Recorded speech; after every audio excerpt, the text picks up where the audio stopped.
Stop acting all high and mighty just because you've made some pocket change. Is that it? You think you're better than me just because you've made some money? Is your ego that big even when you have a husband like me? I never said that. Well, it sounds like you did. You're messing up my space without even realizing it. Get a clue. Why do I have to put up with this? I've never thought about one-upping you or acting like I'm better. What's your problem? If you have so many complaints, then go ahead and divorce me. Bet you can't. You can't do anything on your own, can you? Fine. I'll happily divorce you. What? That was the moment I decided to divorce him. My husband looked stunned, as if he never expected me to make that decision. This is not a bluff. I genuinely intend to divorce him. 3 years ago, my mother-in-law, Sophia, passed away. Sophia was kind to me from the time my husband and I attended family meetings.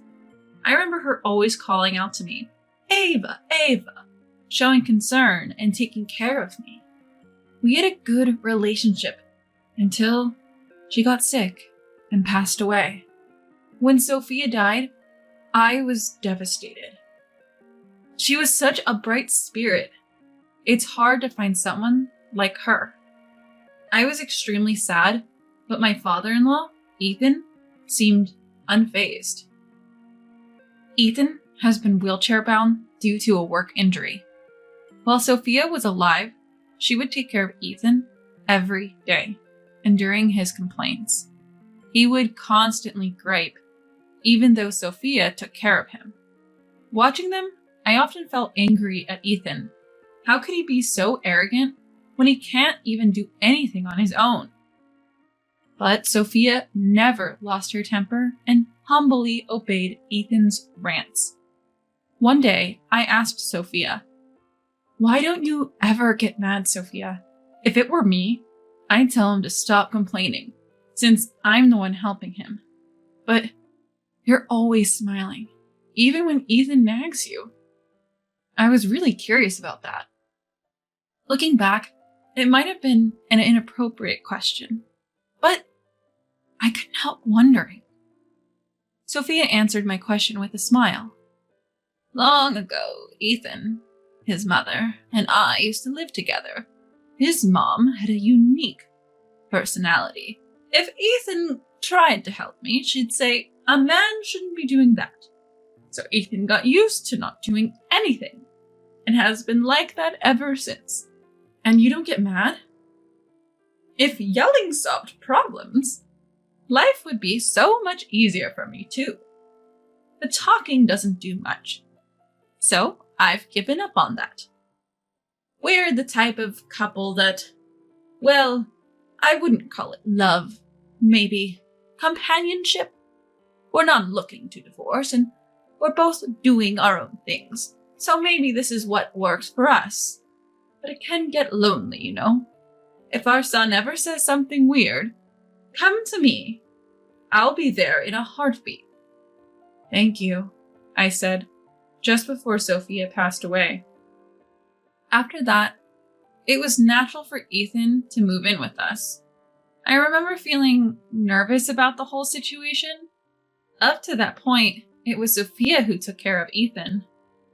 I never thought I could fill her shoes.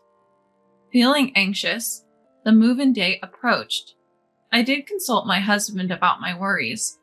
I shared my true feelings, saying I was uneasy about doing what Sophia used to do. But, as expected, my husband just shrugged it off. "You'll get over your worries. Dad living with us won't change much."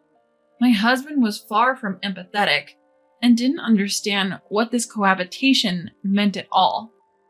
So, without any support from him, the cohabitation started. "Ethan, please make yourself at home. Don't hesitate to speak up," I said, offering the warmest smile I could muster. Ethan didn't react. His face was like a stone wall. At that moment, I thought living together was impossible. But recalling what Sophia had done, I resolved to make it work. During one dinner, I served mostly meat dishes because I didn't know Ethan's preferences, but he complained. Is meat all you can cook? What? Didn't it suit your taste? I asked. It's not that. I'm just tired of all this meat. My wife cooked way better meals. How can you be so bad at this? I'm sorry. By the way, what do you like or dislike, Ethan? I don't have any particular likes. If I had to say steak and alcohol, I hate pizza. Got it? I'm only saying this once. The first time he genuinely spoke to me, and this is what he had to say. I was stunned and couldn't respond. It was only a week into his living with us. I thought it was impossible, but then considered maybe all I needed to do was diversify the meals. But Ethan found reasons to complain about everything, like his personal items and laundry. I used to do the laundry and leave it folded in Ethan's room, but one day he claimed his socks were missing. It was strange because they were there just the other day and somehow I got blamed for it. Of course, I denied it. Once I drop off the laundry, I don't touch it again. Still, Ethan gave me a suspicious look, so we searched his room together and found the socks wedged between other clothes. He claimed it happened because I fold laundry weirdly. That was the last straw for me, so I let out all the frustrations I had been holding back. Ethan, did you ever consider you move them yourself? If so, the problem is with you, not how I fold the laundry. What? How dare you speak to me like that? Apologize right now. Unacceptable. Now I understood why Sophia gave up on Ethan. He is unyielding and won't change his ways for anyone. I can't imagine anyone getting along with this Ethan. I thought I was alone in this, but there was someone close who understood my side of the story. It was my husband. The two of them get along great and often share drinks. That would be fine, but together, they look down on me. I've thought about ending it all, even divorcing, countless times. One time, I reached my breaking point when I was treated like a servant. Ethan, do you really dislike me that much? Dislike? Well, if you don't do as I say, then yeah, I do. In that case, why don't you live alone? That way, you won't have to be mad at anyone. I'm in a wheelchair. How could I possibly live alone? Are you out of your mind? He continued arguing, neither of us willing to compromise. Then he said living in a facility would be more peaceful. Hearing this, I decided my goal was to send Ethan to a care facility. That would free me from him. My husband was there and promised that if I could save up the money, Ethan would move into a facility. Despite saying I couldn't do it, Ethan insisted it had to be a high-end retirement home. That would cost roughly $70,000. Normally, I'd think it was impossible. But my goal was to get rid of Ethan, so I was determined to save up $70,000. From then on, my life completely changed. Part-time work wouldn't make much difference, and I didn't want to appear desperate. So, I chose to work remotely. It might sound cliche, but I used to work as a designer before getting married. And a friend had contacted me a few months back asking for help on a project which I had put on hold. I decided to take the job because the time coincided with us all moving in together. The pay was really good. I started saving up money this way. It took me about a year and a half. I think I did it pretty quickly, but that's because I was extremely frugal. I took my banking card and went to talk to my husband and Ethan, who were having a friendly chat. When I joined their cheerful atmosphere, both of them glared at me. Can I talk to you guys for a second? What's up? Is it so important that you need to interrupt our conversation? It can't be that big of a deal, right? Since they didn't seem to want to listen to me, I showed them the banking card. Do you remember the talk about the facility a year and a half ago? The facility? What are you talking about? Oh, you mean the talk about whether Dad should go into a care facility? Yeah, that one. It was a $70,000 facility, remember? What about it? I've saved up the money. Take a look at this banking card. Huh? Ethan looked puzzled as he took the banking card. When he flipped to the page showing the current balance, his eyes widened in astonishment. What? No way! How did you get this much money? Wait, what's going on, Dad? Are you serious? Where did you get all this money? Of course, I earned it. You've seen me working on the computer at home, haven't you? My husband and Ethan were at a loss for words. Finally. Now I can live separately from Ethan. I felt bad for Sophia in heaven, but I had to do this, or else I'd go crazy. Then Ethan, who had been looking at the banking card, threw it. Don't act so high and mighty just because you saved up some change. I'm not going into any facility with this. Why? You said you'd go if it was a $70,000 facility. The price has changed a bit, but it's still enough. Then my husband spoke. It's my father we're talking about. It was crazy to even think about putting him in a facility. Then why didn't you say that back then? You both agreed he should only go to a high-end facility. That's why I saved up. Shut up. Just divorce me then. What? I said it before. If you don't like the way I do things, you should leave. Are you serious? Yeah. If you have complaints, try divorcing me. Well, that's true. After all, a woman can't survive without her husband. My husband and Ethan laughed at me. I finally made up my mind. I'm fine with divorce. Fine. I'll happily divorce you. What? Are you serious? Absolutely. I'll start the paperwork later. From tomorrow, I'll start moving my stuff. Hey, if you're joking, stop it. Think about what you're doing.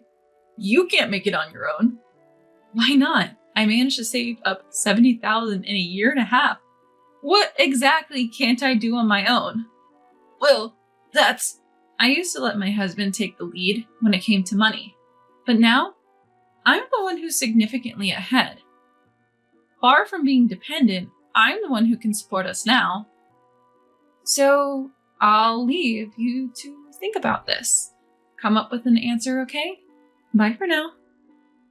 With that, I left our home and went back to my parents' house. I had already filled them in on the situation.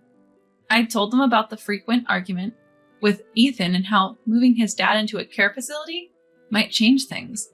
But it turns out that not only did things not improve, but Ethan also refused to put his dad in a facility. I couldn't spend any more of my time on those two. A week later, my husband reached out asking to come over and talk. I thought it was a good chance to see what he had been contemplating over the past week, so I returned home for a brief visit. As soon as I walked in, I noticed something was off. The faint smell of garbage wafted from the entrance, and laundry was scattered everywhere. Dirty dishes still filled the kitchen. It wasn't the same home I left a week ago. I figured, this is what happens when two people who don't do chores live together. We decided to talk in the bedroom, which was still clean, and right away, my husband pleaded for me to come back. In this past week, both Dad and I have realized how much you've been doing for us. We're really sorry. Then Ethan rolled in on his wheelchair. Look, I guess I've been in the wrong too. How about we both make some changes and live together again? To be frank, I had no expectations for Ethan's apology, if that's what he's considering this to be. He's going to improve, so I should too. If that's his idea of an apology, then I don't understand it. I decided to keep my distance. I know why they're asking for a do-over. They probably want me back because there's nobody to take care of them now that their housewife is gone. If I return, I know I'll be treated the same way. So I won't go back. I get what both of you are saying, but sorry, I'm not coming back. Why?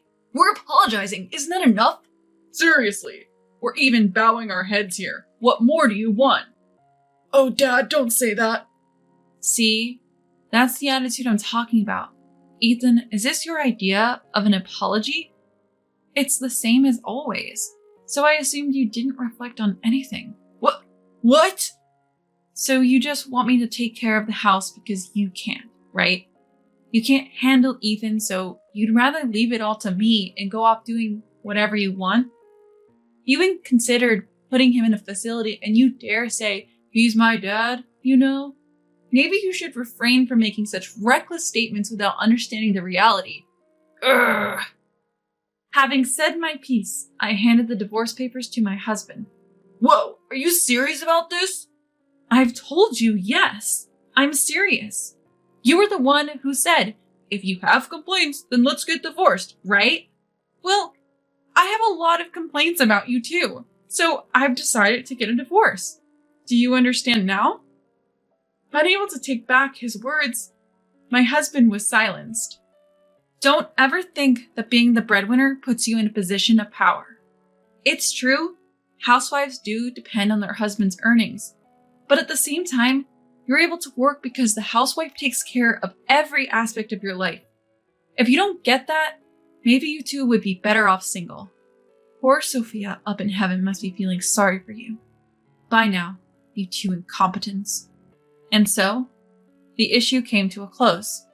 Later on, my husband apparently decided he had to act and started making arrangements for Ethan to enter a facility.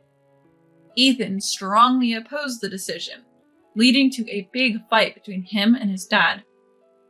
Their relationship, once close, rapidly deteriorated, and now my husband is reluctantly completing the paperwork for the facility. Since then, work has been going well for me. If things continue like this, I'll probably be aiming for a higher income. Right now, I'm enjoying my work, but I do hope to build a warm family someday. However, for now, I just want to enjoy being on my own.